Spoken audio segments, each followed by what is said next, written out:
Gente, estou aqui em Vila Velha, com Vitória ao fundo, no estado do Espírito Santo, passando para trazer mais uma palavra para abençoar o seu coração. Muitos de nós sabemos que a palavra de Deus diz que a fé é a convicção das coisas que não se veem. Razão pela qual muitos de nós fomos ensinados que a fé é uma espécie de passo no escuro. É como se nos lançássemos naquilo que nós não vemos. Na verdade, eu quero te mostrar uma perspectiva um pouquinho diferente, ou talvez eu diria abrangente, a respeito desse assunto.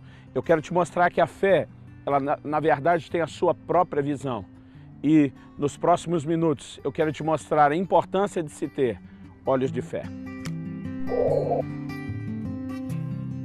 Na segunda carta de Paulo aos Coríntios, no capítulo 4, do verso 16 até o 18, Paulo começa dizendo: por isso não desanimamos.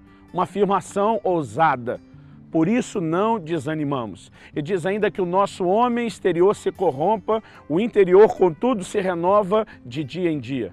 O apóstolo Paulo mostra que um dos segredos de não desanimar é onde nós colocamos o foco. No verso 18 ele diz: não atentando nós nas coisas que se veem, e sim nas que não se veem. E diz: porque as que se veem são temporais, enquanto aquelas que não se veem são eternas. Sabemos que a fé é a convicção das coisas que não se veem, a certeza das coisas que se esperam, como está escrito em Hebreus, no capítulo 11, no verso 1. Sabemos também que nesse mesmo texto de Paulo aos Coríntios, nessa mesma epístola, no capítulo seguinte, o capítulo 5 e o verso 7, ele diz: visto que andamos por fé e não por vista. Nós sabemos que a caminhada de fé não depende da vista dos olhos. No entanto, isso não significa que a fé não tenha a sua própria visão. Ela tem a capacidade de desprezar a visão natural, mas ela tem a capacidade de enxergar a realidade espiritual. Quando Paulo diz: não atentamos nós nas coisas que se veem, ele está falando daquilo que se vê com o olho natural. Ele diz: mas nós atentamos nas coisas que não se veem. Ele está falando daquelas que não se veem com o olho natural, no entanto são perceptíveis aos olhos de fé. Nós precisamos entender que o lugar onde nós colocamos os nossos olhos, o nosso foco, a maneira como nós olhamos, determina aquilo que nós vamos experimentar. A palavra de Deus diz no livro de Hebreus, naquela galeria dos heróis da fé, que Moisés ficou firme como quem vê o invisível. Ou seja, é possível ver aquilo que outros não veem. Eu não diria que a fé é um passo no escuro. A fé sabe exatamente aonde está pisando. O passo de fé pode parecer um passo no escuro para quem nos olha dar o passo de fé. Mas quem está crendo sabe exatamente onde ele está pisando, sabe exatamente onde ele está colocando os pés, porque a fé se firma na palavra de Deus, nas suas promessas, e a palavra de Deus revela a realidade espiritual. A fé, ela nos leva a enxergar a realidade das coisas espirituais. E nós precisamos ter essa visão. Eu percebo que muita gente desanima quando coloca os seus olhos nas circunstâncias. Quando Paulo diz: por isso não desanimamos, ele está dizendo: o homem exterior pode estar se corrompendo, as coisas do lado de fora podem estar piorando. Ele diz: mas do lado de dentro existe uma renovação, porque é possível espiritualmente, interiormente, você estar sendo aperfeiçoado, fortalecido por Deus, enquanto as coisas não estão bem do lado de fora. Nós aprendemos essa lição quando Moisés envia aqueles 12 espias para ver a terra de Canaã. A palavra de Deus era clara, eles deveriam ver a terra. E eles voltam dizendo: a terra é boa. De fato, como Deus disse, é a terra que mana leite e mel. Eles trouxeram o fruto, mostraram isso para o povo. No entanto, em vez de focar na qualidade daquilo que Deus prometeu, em vez deles enxergarem a materialização da promessa, eles desfrutando daquilo tudo, eles começam a apresentar as dificuldades que eles enxergaram nas circunstâncias. E diz: a terra é boa, no entanto tem gigante. A terra é boa, mas não apenas tem gigante, como eles também habitam em cidades fortificadas. O texto diz que eles voltaram dizendo: éramos aos nossos olhos e também éramos aos deles, lá em Números 13 e 33, como gafanhotos.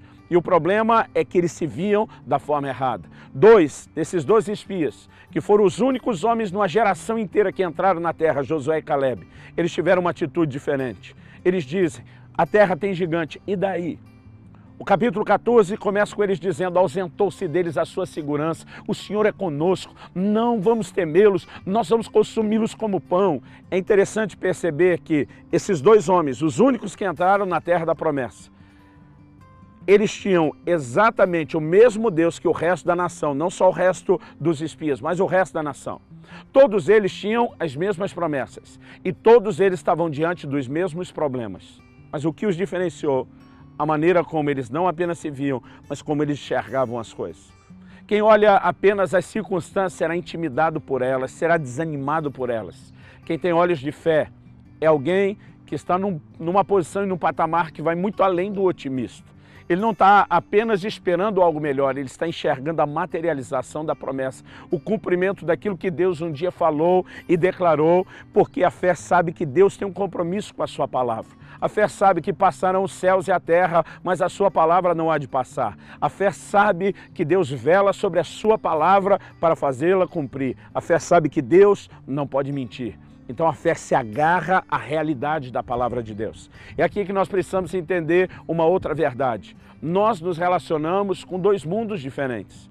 O livro de Hebreus diz, lá no capítulo 11, no verso 3, pela fé entendemos que os mundos foram criados pela palavra de Deus. A palavra traduzida mundos ali não é cosmos que fala do universo, é aionos, fala de eras, de dimensões. Ele diz de maneira que aquilo que se vê veio a existir a partir daquilo que não se vê. Ele está dizendo o mundo visível natural veio a existir a partir do mundo invisível, o mundo espiritual. Ou seja, apesar do mundo invisível espiritual não ser algo com o qual eu e você temos o contato contínuo constantemente, nós podemos dizer que ele é tão real quanto natural, ou até mesmo mais, porque foi dele, a partir dele, que as coisas naturais vieram a existir.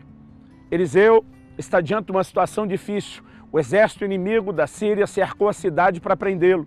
O seu servo vem desesperado, ai meu senhor, o que faremos? Porque quem olha para as circunstâncias desanima.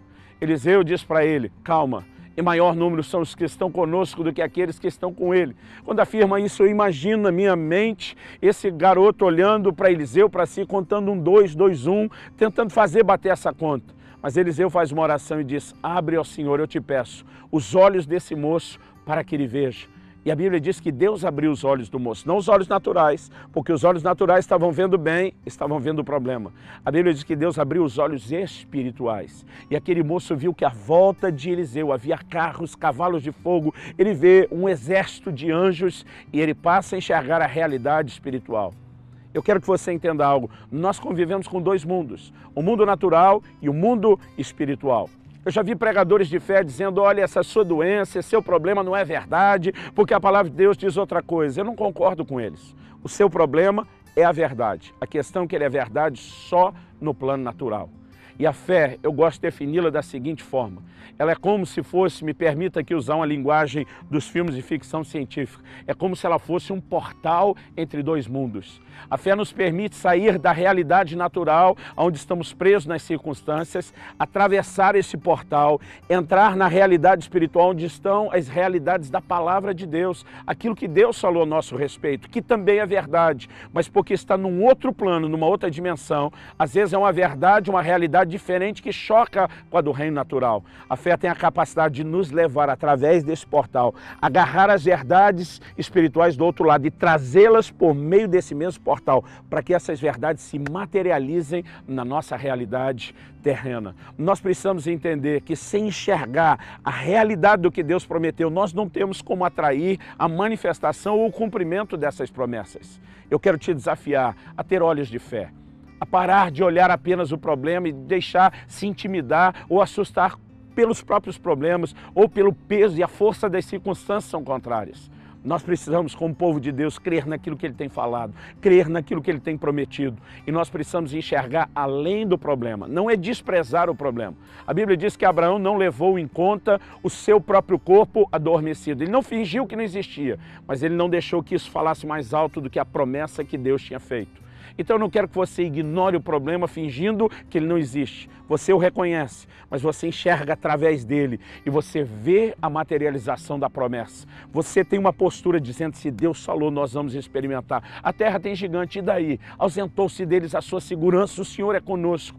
Esse tipo de atitude é que vai nos levar além.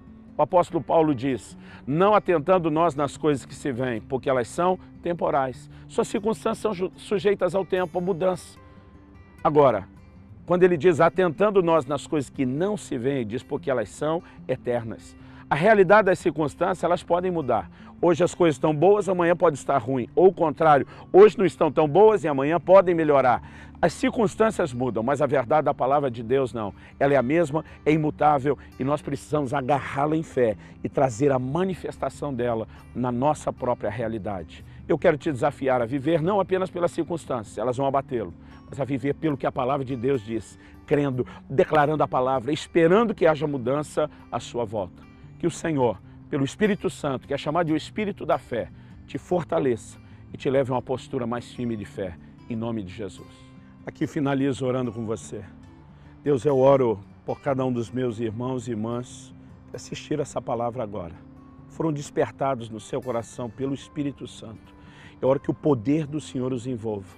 Eu oro que o Espírito da fé fortaleça de forma sobrenatural o coração deles, como uma resposta à tua palavra. Que haja um novo fôlego, uma nova disposição, o desânimo seja dissipado em nome de Jesus e a tua palavra seja vivificada no coração de cada um deles. Em nome de Jesus.